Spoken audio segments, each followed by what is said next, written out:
le prélèvement à la source. Salariés, dirigeants d'entreprise, professions libérales, commerçants, artisans, retraités, cette réforme nous concerne tous. Voyons les implications sur un cas concret. Pierre et Claire sont mariés, Pierre exerce une profession libérale, il a un salarié. Claire est salariée. À partir du 1er janvier 2018, l'impôt sur le revenu sera retenu à la source. Quel sera l'impact pour Claire et Pierre?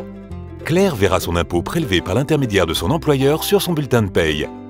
Et Pierre devra le payer par acompte tous les mois. Il devra aussi, en tant qu'employeur, appliquer le prélèvement à la source pour son salarié.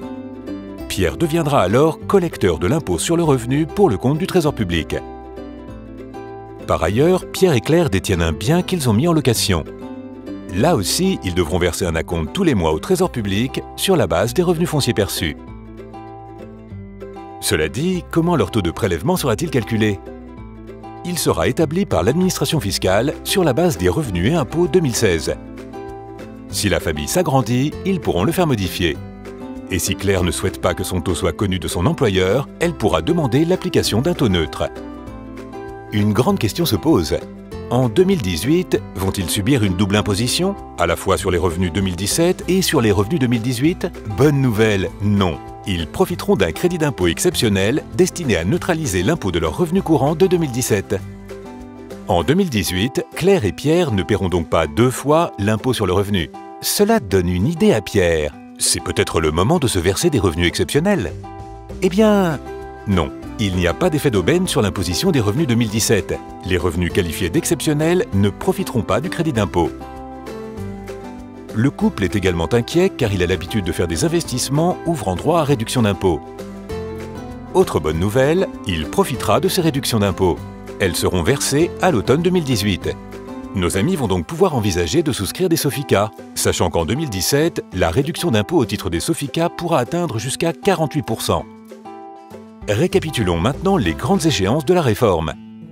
Août 2017, envoi du taux de prélèvement par l'administration fiscale sur la base des revenus 2016. Janvier 2018, mise en place du prélèvement à la source sur la base du taux reçu en août 2017. Mai 2018, déclaration des revenus 2017. Août-septembre 2018, détermination du nouveau taux de prélèvement calculé sur les revenus 2017.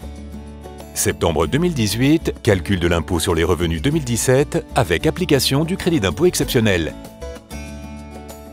Et à partir de l'automne 2018, paiement du reliquat dû en cas notamment de revenus hors champ du prélèvement ou versement par l'administration du solde dû aux contribuables, notamment en cas de réduction d'impôt acquise en 2017. Tout est clair? Notre couple se pose encore quelques questions. Claire a un PERP et Pierre a un contrat retraite Madelin. Ils ont pour objectif de préparer leur retraite. Ils s'interrogent sur l'intérêt de poursuivre leur versement en 2017. N'est-il pas judicieux de les suspendre ou, si possible, de les reporter en 2018? Ils envisagent aussi de faire des travaux dans l'appartement qu'ils ont mis en location. Faut-il les réaliser en 2017 ou attendre 2018? Pour répondre à toutes ces questions, Claire et Pierre ont décidé de rencontrer au plus vite leur coach patrimonial UFF. Et vous?